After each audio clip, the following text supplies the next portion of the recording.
இந்த நாள் யாக்கோபின் வாழ்க்கையில் ஒரு முக்கியமான நாள். இந்த நாள் யாக்கோபு அநேக ஆண்டுகளுக்கு பிறகாக தன் சகோதரனாகிய ஏசாவை சந்திக்கப் போகிற ஒரு முக்கியமான ஒரு நாள்.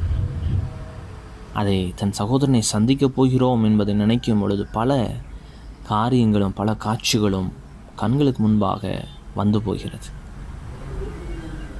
இந்த யாக்கோபு தன் சகோதரனை எப்படி சந்தித்தான், என்ன நடந்தது, இதிலிருந்து ஆண்டவர் நமக்கு என்ன கற்றுக் கொடுக்குறார், இதை தான் இன்றைக்கி நம்ம பார்க்க போகிறோம்.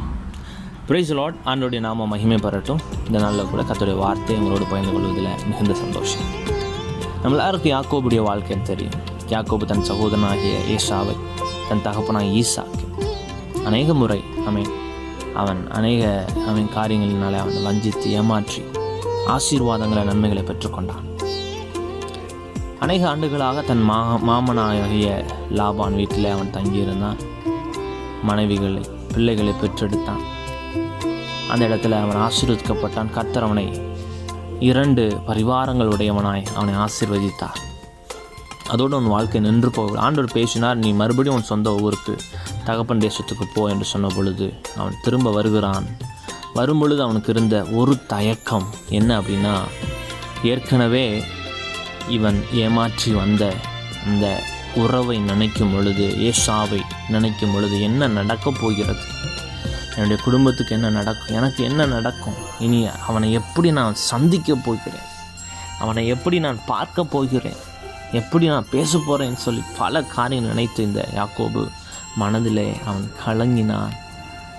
ஆனால் ஒரே ஒரு காரியம் இந்த யாக்கோபு என்ன செய்தான் அப்படின்னா, இவன் அதுக்கான ஒரு ரிஸ்கை அவன் எடுத்தான். இந்த காலை நேரத்தில் கூட நம்முடைய உறவுகளை ஸ்தோத்திரம், நம்ம ஒரு வேலை ஸ்தோத்திரம் நம்மால் அவங்க பாதிக்கப்பட்டிருக்கலாம், அல்லது நம்மால் ஸ்தோத்திரம் அவங்க பல காரியங்கள் ஏமாற்றப்பட்டிருக்கலாம், அல்லது ஏதோ சம்திங் நம்ம உறவுகளுக்கும் நமக்கும் இடையில் சில பிளவுகள் இருக்கலாம். இந்த காலை நேரத்தில் அந்த உறவை புதுப்பிக்கும்படியாய் நாம் என்ன செய்ய போகிறோம், நான் என்ன செய்ய போகிறேன் என்பதை நாம் சிந்திக்க வேண்டும். இந்த காலை வேளையில் கர்த்தர் அந்த காரியத்தை நம்மிடத்தில் அவர் எதிர்பார்க்கிறார். உங்கள் ரிலேஷன்ஷிப்பை மறுபடியும் பில்ட் பண்ணுவதற்கு, மறுபடியும் கட்டி எழுப்புவதற்கு நீங்கள் சில சுத்திர முயற்சிகளை சில ரிஸ்க்குகளை நீங்கள் எடுக்க வேண்டுமா காரியங்கள் இருக்கும். எனவே இந்த காரியங்களை நீங்கள் மனதில் வைத்துக் கொள்ளுங்கள். யாக்கோபு ரிஸ்க் எடுத்தான். அவன் என்ன நடந்தாலும் பரவாயில்ல, என் சகோதரனை சந்திப்பேன் என்று சொல்லி தேவ சமூகத்தில் அவன் பலப்பட்டான். தேவ சமூகத்தில் அவன் போராடி அவன் ஜெபித்தான். அவன் தன் சகோதரன் ஏசாவை சந்தித்தான். காரியம் மாறுதலாய் முடிந்தது. எந்த ஏசா அவனை அழித்து விடுவானோ, கொன்று கூட நினைச்சானோ, அந்த ஏசா இவன் மேலே பற்றுதலாய் மாறிவிட்டான். அன்பாக மாறிவிட்டான். அவனை பார்த்தோன்னே இந்த ஏசாவுக்கு கோபம் வரவில்லை, மாறாக அன்பினால் நிறைந்தவனாய் கண்ணீர் விட்டு அழுது இருவரும் கட்டிப்பிடித்து, அண்ணனும் தம்பியும் கட்டிப்பிடித்தாங்க. அழுகிறத அன்பாக பேசிக்கொள்வதை பார்க்குறோம். உங்கள் உறவுகளையும் கர்த்தர் இப்படி கட்டி எழுப்புவார். இவங்க எனக்கு ஏதாவது செய்து விடுவார்களோ, அல்லது இவங்க எனக்கு தீங்கு செய்து விடுவார்களோ என்று சொல்லி நீங்கள் நினைக்கலாம். ஆனால் ஆண்டவர் உங்கள் உறவுகளிலே ஆண்டவர் ஒரு புதிய காரியத்தை அவர் செய்வார், ஒரு அற்புதத்தை செய்வார், ஒரு அதிசயத்தை செய்வார்.